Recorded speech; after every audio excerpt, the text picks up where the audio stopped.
আমি আমি ব্যারিস্টার কায়সার কামাল সশ্রদ্ধ চিত্তে শপথ করিতেছি যে আমি আইন অনুযায়ী সংসদের ডেপুটি স্পিকারের কর্তব্য এবং কখনো আহত হলে স্পিকারের কর্তব্য বিশ্বস্ততার সহিত পালন করিব। আমি বাংলাদেশের প্রতি অকৃত্রিম বিশ্বাস ও আনুগত্য পোষণ করিব। আমি সংবিধানের রক্ষণ সমর্থন ও নিরাপত্তা বিধান করিব এবং আমি ভীতি বা অনুগ্রহ অনুরাগ বা বিরাগের বশবর্তী না হইয়া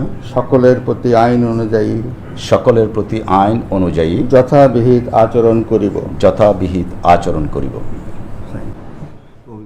Thank